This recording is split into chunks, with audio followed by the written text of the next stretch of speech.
This is Euronews Tonight. Here are your top stories. Boris Johnson says tensions between Russia and Ukraine are at their most dangerous moment as he visits NATO headquarters.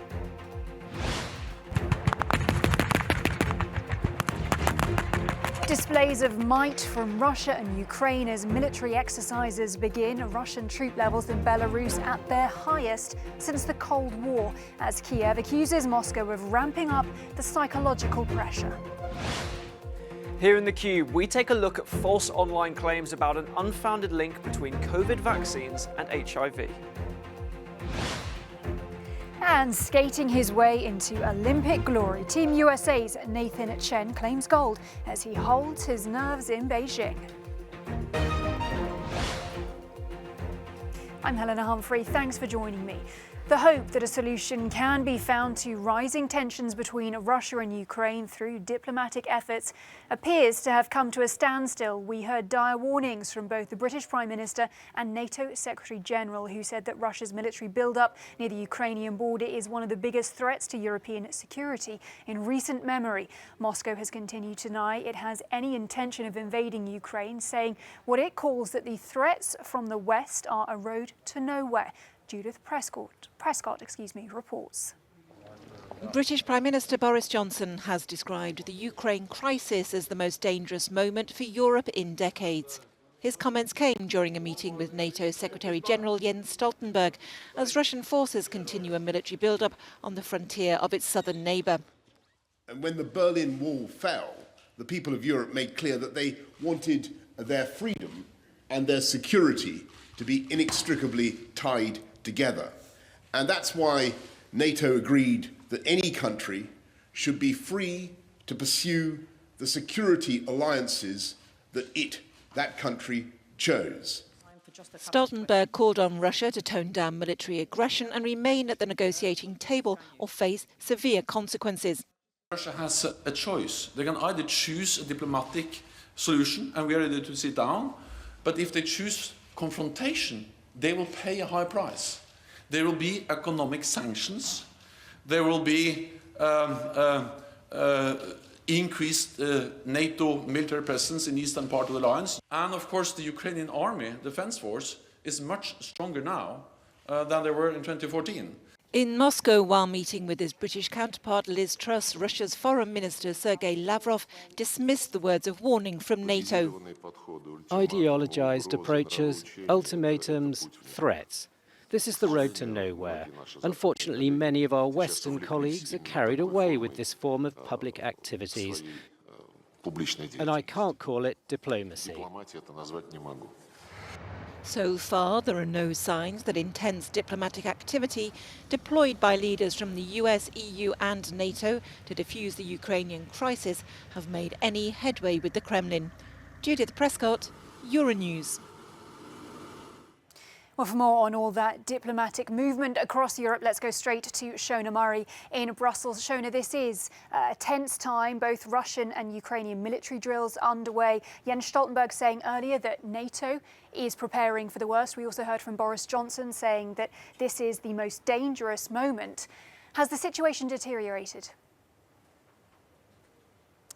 Well, I think what we can say on the face of it, particularly with that flurry of diplomatic activity this week, again, the situation hasn't improved, which isn't great. I don't think we can necessarily, it's drastically deteriorated. But of course, as we heard from Jens Stoltenberg today with his meeting with UK Prime Minister Boris Johnson, 30,000 Russian troops have amassed in Belarus as well. The Belarusian military and Russian military are starting military exercises together. We heard from Lukashenko saying that whatever Russia does, Belarus will do. So that's obviously deeply worrying and certainly projects the notion that there is a regional conflict underway, or at least at the eve of it. And obviously those comments from Boris Johnson saying that this is a very dangerous moment. And indeed it is. We saw the French President Emmanuel Macron on Monday in Russia after a 5-hour meeting, which, you know, looked like it went comparably well, but again, no diplomatic progress or no substance as of yet. Well, probably comparably well compared to some of the scenes in Moscow today. We saw the British Foreign Secretary there, Liz Truss, meeting with Sergei Lavrov. A frosty reception, it's fair to say. Was this diplomacy at its limit? Yes, I think that can be easily described as an ill-fated meeting. 2 hours, Liz Truss met with her counterpart in Russia. It was ill-fated because we know that Liz Truss had put out a message that the UK was ready to impose massive sanctions against Russia in the case of an invasion in Ukraine, which probably wasn't the greatest start. But then things got really demonstrably worse when you saw that joint press conference between the two foreign ministers, where Sergei Lavrov, in a loose translation, accused Liz Truss of not listening or being deaf. He also at one point walked off, and you could feel even from afar the tension between the two of them. So I don't think that, in fact, I think we can clearly say that meeting didn't go so well, and it didn't really help Europe's as a whole efforts in trying to engage in a diplomatic end to this situation. Indeed. Shona Murray in Brussels. Good to talk to you. Thank you, Shona. Well, while diplomacy is at a standstill, both Russia and Ukraine have begun military exercises. At least 30,000 Russian troops are in Belarus, where they've started joint military drills that are due to last 10 days. France called the exercises, believed to be Russia's biggest deployment to Belarus since the Cold War, a violent gesture. Ukraine, who at the same time has started its own military drills, says that the Russian action amounts to psychological pressure.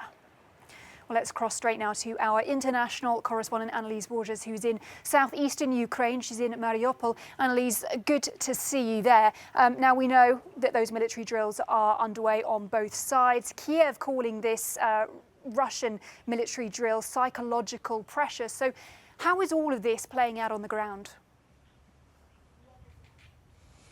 Hi there, Helena. Well, it's certainly not helping diffuse tensions. We heard a couple of moments ago from Ukraine's Foreign Affairs Ministry through a statement that condemned Russia's military drills here in the Azov Sea and in the Black Sea, saying that these exercises will all but stop shipping, will make it impossible for shipping to take place, and will have a huge impact on Ukrainian ports. Yesterday, the Russian Defense Ministry announced that they would be blocking parts of these two bodies of water so that they could conduct, so that their navy could conduct gun firing and missile firing exercises in this region, something that Ukraine has called a hybrid war against this country and a violation of international principles, of international laws. That same statement also said that Kyiv would be working with partner countries, to prepare a response. Meanwhile, more NATO troops have moved into position, but we do have to point out that they are vastly outnumbered by the Russian military. So will this act as a deterrent? That is a million-dollar question, isn't it? According to Russia's defense ministry, these joint exercises with Belarus have one objective and one objective only, and I quote, to prepare to stop and repel external aggression. As you said before, these exercises are set to take place until February 20th. They have been announced to take place in 7 different locations in Belarus. We don't know the exact number of troops, at least not officially. But as my colleague Shona Murray mentioned earlier, some 30,000 Russian troops are believed to have deployed to Russian troops to Belarus. Add to that, there are more than 100,000 troops that have amassed by the border with Ukraine and in Crimea, where 6 other warships have arrived today. And you have a very, very volatile region. Ukraine insists that it needs all the support it can get, while Russia says it's not preparing or wanting to diffuse, to destabilize this region. But of course, negotiations remain very, very difficult, as of course we could see from that press conference in Moscow today, with Sergei Lavrov describing those talks between a dumb and a deaf person. All right, Annalise Borges, good to have you reporting on the ground. Annalise, thanks. Well, while dwindling energy supplies from Russia are contributing to soaring fuel costs across the Eurozone, Europe is experiencing record high inflation rates. However, the European Central Bank predicts prices will stabilise before 2023. And Efi Kutsakosta reports now. Soaring energy prices are driving up inflation across Europe, slowing down the prospect of growth for both the EU and Eurozone, according to the latest European Commission forecasts. Good morning, everyone. High energy prices, supply bottlenecks, and base effects are acting powerfully to push up consumer prices. Compared to the autumn forecast, inflation projections have been revised up significantly for this year. Indications from future contracts show that energy prices are now set to remain high for longer, and price pressures are broadening to several categories of goods and services. To keep inflation low and stable, the European Central Bank set an inflation target of 2%. The EU Commission now estimates that annual inflation in the Eurozone will rise from 2.6% in 2021 to 3.5% in 2022, eventually coming down to 1.7% in 2023. But experts are cautious over how safe these forecasts are, given that global uncertainties over supply chain disruptions and the pandemic remain high.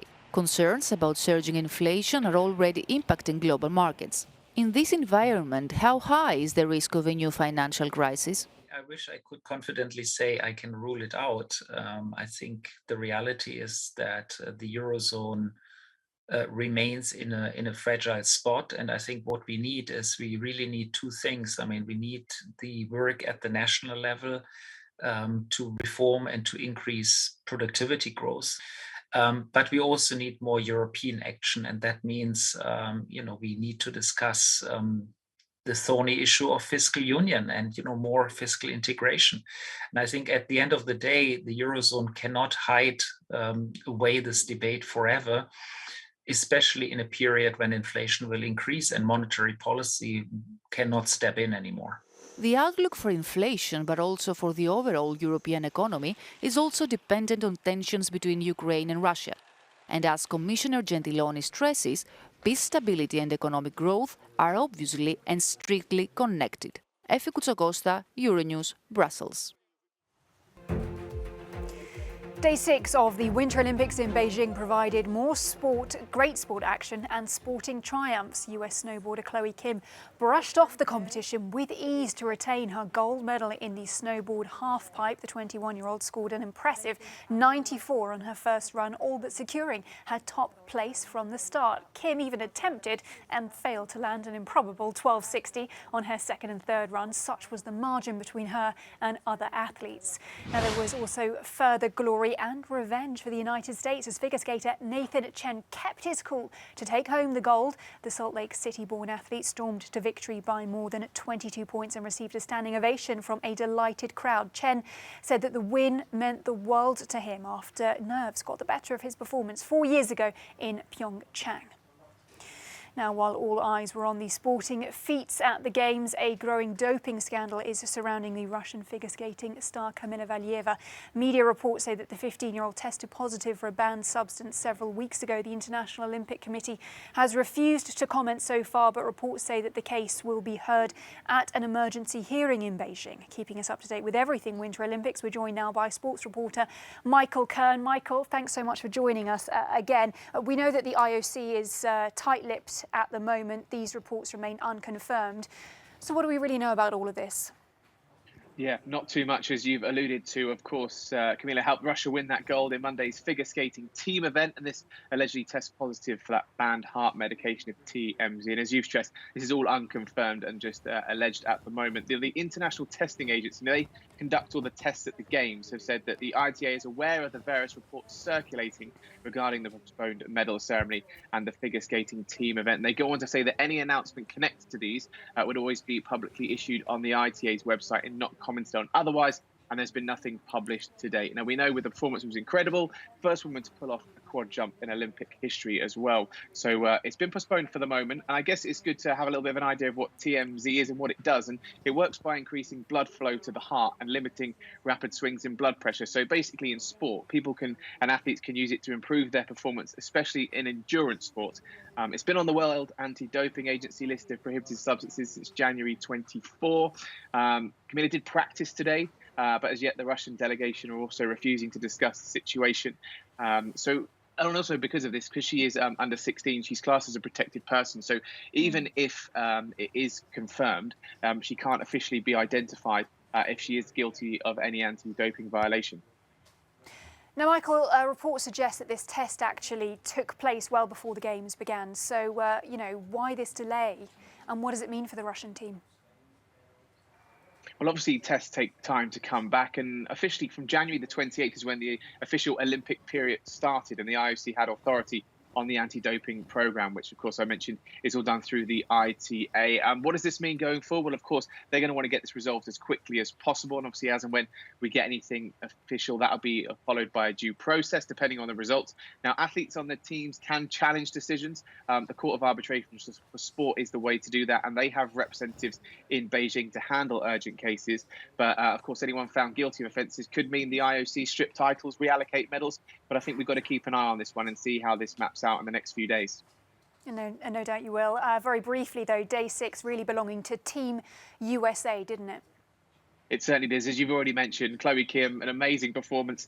So good that she could try something spectacular in the last 2, which didn't quite come off. And the same again, of course, for Nathan Chen as well. Great to see his performance in his gold medal as well, with 5 quads in a fine figure skating performance. Yeah, that was fantastic. All right, then. Thank you so much, Michael Kern.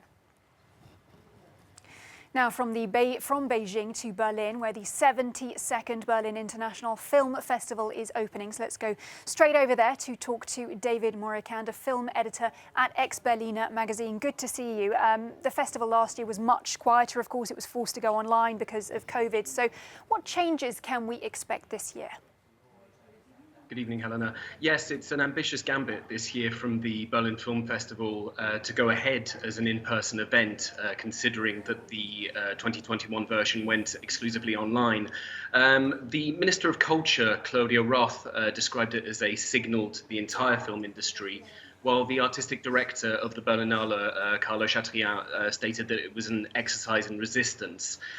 So it's not all rosy, unfortunately, because this 72nd edition is very high on security, 50% capacities in cinemas, as well as negative same-day tests every day, regardless of booster jabs. The new concept this year also means that there are just as many films in half the amount of time, as the festival will announce its laureates ahead this year on the evening of the 16th as opposed to the 20th. Now, the festival opens with the world premiere of François Ozon's Peter von Kant. What films, though, do you have your eye on? Well, I saw Peter von Kant this morning. There's also the highly anticipated new film by Claire Denis, Avec Amour et Acharnement, which explores love in all of its permutations. There's also a Chinese film called Return to Dust by the filmmaker Li Rijun. And all eyes are also on Riti Pan's Everything Will Be Okay, which has been described as this dystopian fable in which animals have enslaved humans and taken over the world. Very interesting. Diversity or lack of is an ongoing issue when it comes to international film awards. Can we expect to see better representation at the Berlinale? Very much so this year. I mean, the Berlinale has always had something of a better track record in terms of representation compared to its festival neighbours. So this year, 7 out of the 18 films in competition are directed by female filmmakers, which is a step up from, say, Cannes last year, which from memory had 4 out of 24 only, and Venice also had 4 out of 21. So with regards to representation, it is looking good. Yeah. All right, David Morikand, film editor at Ex-Berliner magazine. Thank you. More than 330 million EU citizens have now received at least 1 dose of an approved COVID-19 vaccine. But despite this, misinformation about vaccinations continues to circulate online, including false claims that the jabs cause HIV. And Matthew at the social media desk has been taking a look at the facts. The freedom convoys in Canada and now several European countries, and the growing sovereign citizen movement in the United Kingdom. Both are based on anti-vaccine anger, and both have been fueled by misinformation about COVID-19 jabs. Let me show you one example of a false claim that has continued to circulate. In the United Kingdom, it is the National Week for testing HIV, the virus that causes AIDS. And that has led some people to make false online claims that there is an apparent link between COVID vaccines and a new form of HIV. Many people make reference to an apparent disease called vaccine-acquired immunodeficiency syndrome, or VAIDS. And other people are also making false claims that a COVID-19 vaccine might actually have created the new HIV variant that was recently discovered in the Netherlands. But those claims are all false. Let me show you why. Firstly, if you go onto the original study that found that new HIV variant, you can see that it is not new in itself, and the variant was actually around long before vaccines ever existed. Here it says that it first arose in the late 1980s and 1990s, and has actually been declining since around 2010. So there is no link between a COVID vaccine and that new VB variant.